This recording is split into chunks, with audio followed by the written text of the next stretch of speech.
शरीर एक प्रेमकथा भाग दुसरा. कॉलेजच्या बेंचपासून सुरू झालेला हा प्रवास त्याच्या डोळ्यात देखत स्मशानभूमीत तिच्या पेटणाऱ्या चितेसोबत संपणार होता.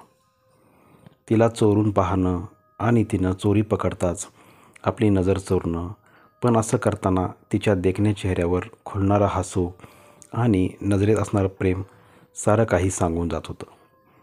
2 वर्षापासून तो तिच्या प्रेमात होता, पण कधी तिच्यासमोर उभं राहून प्रेमाचे ते अडीच शब्द बोलायची हिंमत झाली नाही.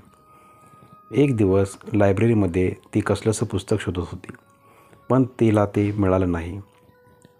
कोणीतरी एक पुस्तक टेबलावर ठेवलं तसा तो भानावर आला. पोलीस का आले होते? त्याचा रूममेट समोर उभा होता, पण त्याला सांगणार तरी काय आणि कसं? तो निशब्द असला तरी मनात असंख्य प्रश्न उठत होते. इतक्या निरागस हळव्या मुलीवर बलात्कार झाला, तिला निर्दयीपणे संपवलं. ओरडावं, किंचाळावं, काळीच छाती फाडून बाहेर काढून दूर फेकावं असं वाटत होतं त्याला. अगदी असहाय, लाचार, तो लहान मुलासारखं फक्त रडत होता. इन्स्पेक्टर साहेब आणि कॉन्स्टेबल व्हॅनमध्ये बसले आणि ती व्हॅन पोलीस स्टेशनच्या दिशेने धावू लागली. हॉस्पिटलच्या बेडवर पांढऱ्या कापडामध्ये गुंडाळलेलं ते प्रेत डॉक्टर साहेबांनी दुसऱ्या विभागात हलवायला सांगितले. तसे 2 कर्मचारी स्ट्रेचरवर ते निष्प्राण शरीर घेऊन सांगितलेल्या विभागाकडे निघाले. काल रात्रीची घटना.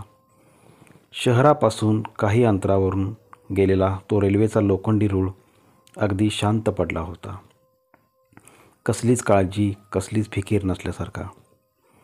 रात्रीच्या या काळ्या भयान साम्राज्याला त्याचा काही सोयरसूतक नव्हतं.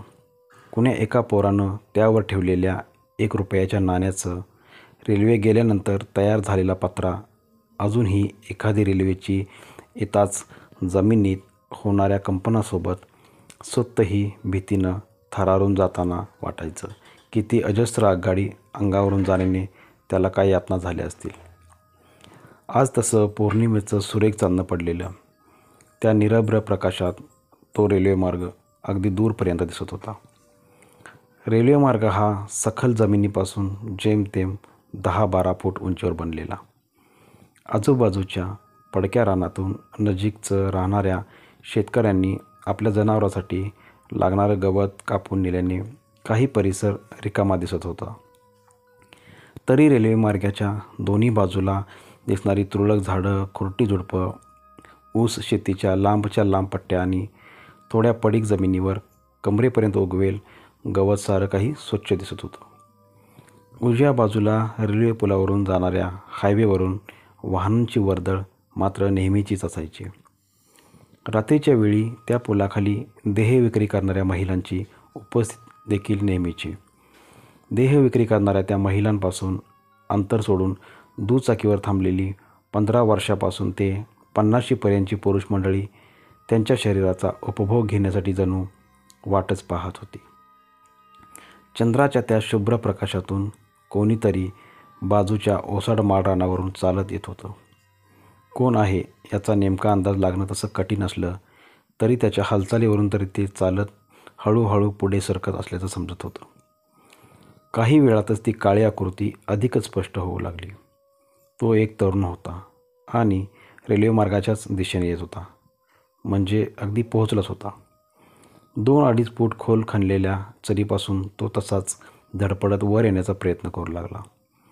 पण रेल्वेमार्गाच्या आजूबाजूला पसरलेल्या खडीमुळे त्याला ते कठीण होत असलं तरीही तो देखील हार मानायला तयार नव्हता. अंग घामानं चिंब भिजलेलं, त्याच्या प्रत्येक प्रयत्नाबरोबर खाली घसरत जाणारी खडी आणि त्यासोबत उडणारी पांढरट धूळ मंद सुटलेल्या वाऱ्यासोबत हवेत पसरत विसरून जाऊ लागली. वर येता येता अचानक तोल गेला आणि सरळ घसरत पुन्हा त्या चरीत पडला. त्या सरशी किंचित पांढरट धूळ हवेत पसरली आणि सारं काही शांत झालं. काही वेळ सुरू असलेली ही धडपड थांबली, पण 5-1 मिनिटातच चरीतून उठून उभं राहत त्यानं आजूबाजूला पाहिलं. पुन्हा रेल्वे रुळाकडे नजर फिरवली, जसं की मनात निश्चय केला की यावेळी जिथवर जायचं आहे त्या कच्च्या पायवाटेकडे पाहिलं. दीर्घ श्वास घेतला, मनाची तयारी केली आणि झपाझप पावले टाकत तो वर येऊ लागला. पुन्हा घसरला, पण शेवटी पडत धडपडत तो रेल्वे मार्गावर येण्यात यशस्वी झालाच. एखाद्या काटेरी झुडपाला अडकलेल्या कागदासारखं हवेच्या मंद झोक्यासरशी हेलकावे घेणारं आपलं शरीर सावरत तो वर येऊन उभा राहिला. आता तसा तो उभा राहिला असला तरी आपलं झोके घेणारं शरीर सावरण्यासाठी त्याला थोडी कसरत करावी लागत असल्याचं जाणवत होतंच. छाती फुगवून त्यानं एक वेळ त्या रेल्वे मार्गच्या डावीकडे, मग मान वळवून उजवीकडे पाहिलं आणि जग जिंकल्याचा आविर्भावात उभा राहिला. पण अजूनही त्याला नीट उभं राहता येत नव्हतं. वरच्या खिशात कशीबशी कोंबलेली एक काचेची पारदर्शक बाटली काढली आणि खाली बसण्याचा प्रयत्न करू लागला. मात्र मागे पुढे झोके घेणाऱ्या शरीराचा अचानक तोल गेला. पण पडता पडता मात्र मटकन खाली बसताना लोखंडी रुळावर हात आपटल्यानं जोरात चिकळ मस्तकात शिरली. तरीही हातातील काचेची ती बाटली सुस्थितीत असल्यानं मस्तकात कळ गेली असली तरी चेहऱ्यावर मात्र मोठं समाधान झळकत होतं. उजव्या हातानेच तिथली वितभर जागा स्वच्छ करून ती बाटली उभी करत आपल्या दोन्ही हातांनी मागे लोखंडी रुळाचा आधार घेत थोडा निवांत बसला. चेहऱ्यावर एक प्रकारचं समाधान दिसत होतं. आपली नजर त्यानं किंचित वर केली तसं उगवतीला बरंच वर आलेलं ते चित्रबिंब दिसलं, जे आज नेहमीसारखं भकास नव्हतं, किमान त्याच्यासाठी तरी. आकाशातील नितळ चांदणं न्याहाळताना चेहऱ्यावर किंचित हसू उमटलं आणि बाजूला उभी करून ठेवलेल्या बाटलीला अलगदपणे उचलणार तोच 100-1 फुटावर त्या रेल्वे मार्गाच्या अगदी मधोमध कोणीतरी चालत आपल्या दिशेने येताना दिसू लागलं. बाटली तशीच खाली ठेवली आणि आपल्या भुवया किंचित आकसून तो त्या आकृतीला पाहू लागला. पण नेमका अंदाज येत नव्हता की कोण येते. आता खरंच कोण येते की तिथंच उभं आहे हे समजत नव्हतं. त्यामुळं त्याची वेधक दृष्टी सुस्त बसायला तयार होईना. पण पुन्हा स्वतःशीच पुटपडला, मरू दे, काय करायचं आपल्याला, असेल कोणीतरी. त्यानं खाली ठेवलेली बाटली उचलून हातात घेतली आणि पुन्हा एकदा त्या रेल्वे मार्गाकडे उभ्या त्या आकृतीकडे पाहिलं आणि काळजात धस्स झालं. काही क्षणापूर्वी दूर उभी ती आकृती अचानक निम्म्या अंतरावर येऊन थांबलेली आणि अजूनही कोणतीच हालचाल न करता तशीच उभी होती. यावेळी त्याच्या लक्षात आलं की जेमतेम 50 ते 60 फुटावरील ती आकृती कदाचित आपल्या दिशेने पाहत उभी आहे. आता ती आपल्या दिशेने पाहत आहे की आपल्याकडेच पाहत आहे हे समजत नव्हतं. पण अगदी शांत, थोडी अस्थिर, वैशाख वणव्याची भर दुपारी ओसाड माळरानावर पडलेल्या रखरखत्या उन्हात उमटणाऱ्या मृगजळानं हवेच्या अलगद येणाऱ्या झोक्यासोबत किंचित हेलकावे घ्यावे, अगदी तशीच दूरवर उभी ती आकृती त्याला भासत होती. आता खरंच तसं होतंय की पोटात गेलेल्या अल्कोहोलचा परिणाम आहे हे समजत नसलं तरी कोणीतरी होतं जे समोर त्याच्या दिशेनं पुढे सरकत येत होतं. आता त्याने त्याच्याकडे, म्हणजे ते जे कोणी आहे त्याकडे साफ दुर्लक्ष करायचं ठरवून हातातली दारूची बाटली अलगद होटानं लावली आणि डोळे मिटूनच 2 घोट घशाखाली सरकवले. त्यासरशी कडवटपणा तोंडात भिनत घशात खाली खाली जाताना वर मेंदूत मात्र झिंझिण्या आल्या. डोळे अगदी गच्च मिटून एक मोठा सुस्कारा सोडत मानेला जोराचा हिसडा दिला.